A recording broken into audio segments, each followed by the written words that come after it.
امام الانبیاء محبوب کبریا حضرت محمد مصطفیٰ صلی اللہ تعالی علیہ وسلم کی سیرت طیبہ کا وہ حصہ ذکر کیا تھا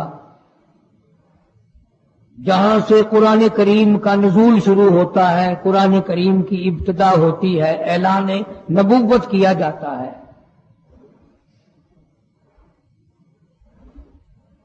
سیرت طیبہ کا موضوع اتنا طویل ہے، اتنا لمبا ہے، ہمارا اہل سنت والجماعت کا یہ عقیدہ ہے کہ دنیا کے سارے درختوں کی قلمیں بنا لو، جتنے ندی نالے نہر دریا سمندر ہیں سب کی سیاہی بنا لو، اور جناب رسول کریم صلی اللہ علیہ وسلم کی تعریف اور ثنا لکھنی شروع کر دو۔ ہمارا عقیدہ ہے کہ درخت قلمیں دیتے دیتے ختم ہو جائیں گے، سمندر سیاہی مہیا کرتے ختم ہو جائیں گے، مگر کالی کملی والے کی تعریف کا کوئی حصہ بھی ادا نہ ہو سکے گا۔ اس لیے اللہ پاک جل شانہ نے خود جن کی تعریف فرمائی ہو، جن کا شناخہ خود خدا ہو، اور بندہ کیسے مکمل کر سکتا ہے؟ ہمیں تو سمجھنا ہی آج تک، ورنہ ہر لمحہ ہماری زبان سے کلمہ نکلنا چاہیے، لا الہ الا اللہ محمد الرسول اللہ صلی اللہ علیہ وسلم۔ اٹھتے بیٹھتے چلتے پھرتے ہماری زبان سے کلمہ نکلنا چاہیے۔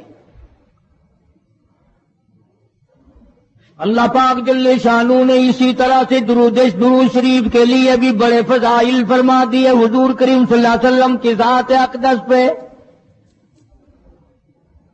فرمایا جو ایک مرتبہ درود پاک پڑھے 10 نیکیاں ملتی ہیں، 10 گناہ معاف ہوتے ہیں، 10 درجے بلند کر دیے جاتے ہیں۔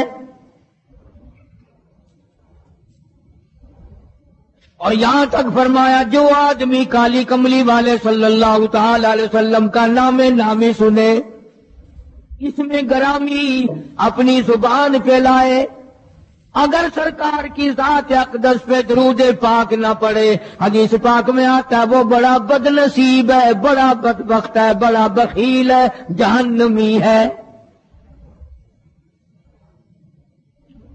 یعنی یہ حق ہے حضور کریم صلی اللہ علیہ وسلم کا، اور اتنی فائدے والی چیز ہے۔ ایک درود پاک سے 30 فائدے، 10 گناہ معاف، 10 درجے بلند، 10 نیکیاں۔ اور حدیث پاک میں کثرت سے آتا ہے کہ فضائل درود شریف کی کثرت کرنے والا مرتے وقت کبھی ایمان سے خالی نہیں جا سکتا۔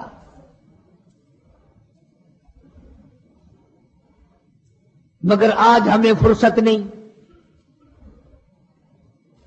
اس لیے قرآن کریم نے ان چیزوں کا اعلان کر دیا۔ حجۃ الوداع کا زمانہ ہے، کالی کملی والے کا آخری حج ہے۔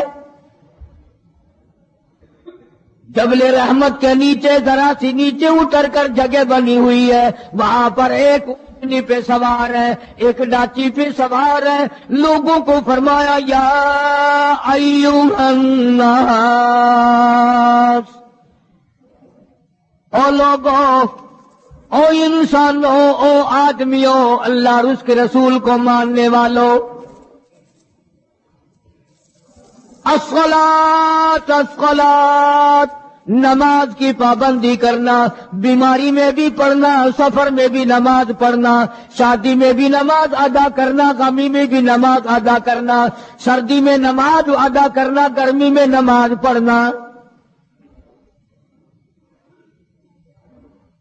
آخری حج ہے، حضور کریم صلی اللہ تعالی علیہ وسلم کا تقریباً آخری وقت ہے۔ فرمایا لوگوں، قرۃ عینی فی الصلاۃ، نماز میری آنکھوں کی ٹھنڈک ہے، جو نماز نہیں پڑھتا میں اس کے لیے قیامت میں شفاعت کرنا میری کوئی ذمہ داری نہیں۔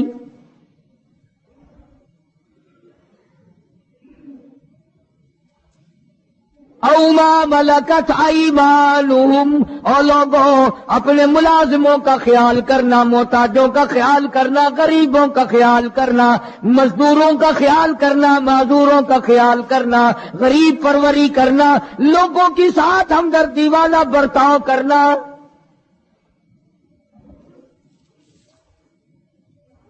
جو کچھ میں تمہیں بتلا رہا ہوں فرمایا یاد کرو، میری بات کو سمجھو۔ حضور کریم صلی اللہ علیہ وسلم نے فرمایا لاکھوں کا مجمع ہے، فرمایا جو میں تمہیں بات کہہ رہا ہوں تمہارے ذمے ہے، جو اس وقت میدان عرفات میں نہیں پہنچ سکے ان تک پہنچا دینا۔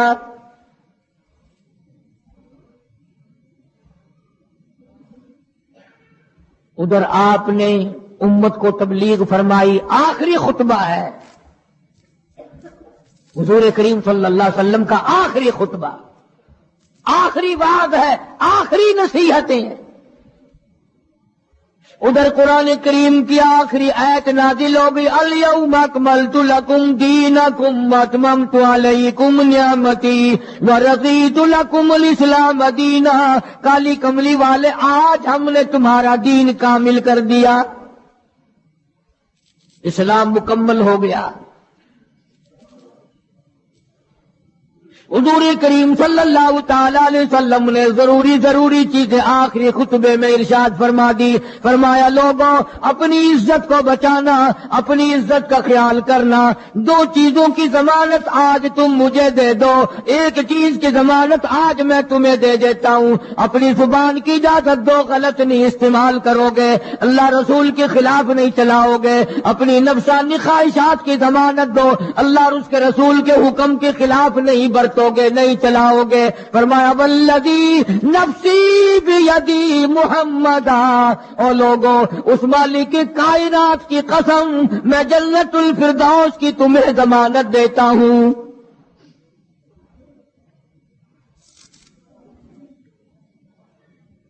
حجۃ الوداع میں خطبہ ارشاد فرما دیا، اس کے بعد مینا مزدلفہ تشریف لے آئے، مکہ مکرمہ میں تشریف لے آئے، واپسی مدینہ پاک میں ہو رہی ہے، راستے ہی میں طبیعت بگڑ گئی۔ وہاں میدان عرفات میں آخری خطبے میں فرمایا او لوگوں شاید میری تمہاری آخری ملاقات ہو، او لوگوں شاید آج کے بعد تم میری آواز نہ سن سکو، میری زیارت نہ کر سکو، میری بات کو پلے باندھ کے لے جاؤ۔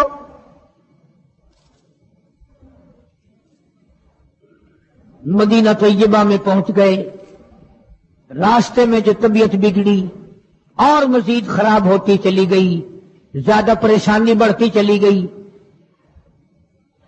یہاں تک کہ مدینہ پاک میں تشریف لے گئے تو مرض شدت اختیار کر گیا۔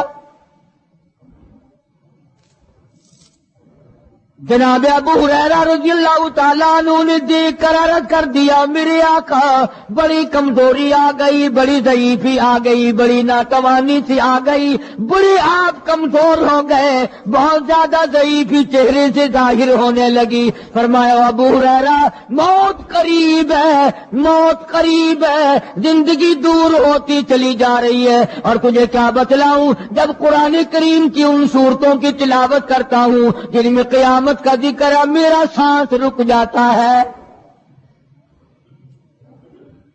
میرا سانس بگڑ جاتا ہے۔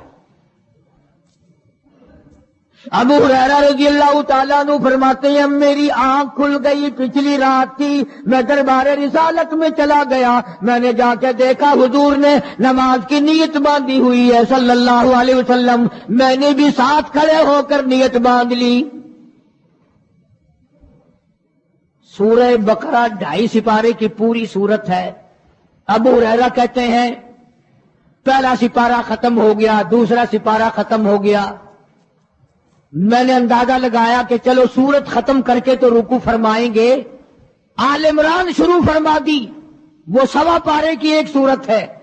پھر میں نے اندازہ لگایا کہ چلو اس سورت کے ختم ہونے پہ تو رکوع فرمائیں گے، سورت نساء شروع فرما دی، 5.25 پارے پڑھنے کے بعد جب رکوع فرمایا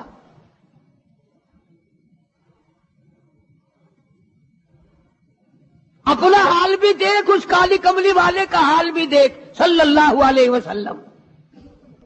السلام علیکم ورحمۃ اللہ وبرکاتہ۔ بیان سنیں حضرت مولانا قاری محمد حنیف ملتانی صاحب۔ عنوان نبی کریم صلی اللہ علیہ وسلم کی سیرت۔ ایک بار درود شریف ضرور پڑھ لیں، اور ہمارے ادارے کو ڈونیٹ کرنا چاہے تو ان نمبروں پر رابطہ کریں۔ السلام علیکم ورحمۃ اللہ وبرکاتہ۔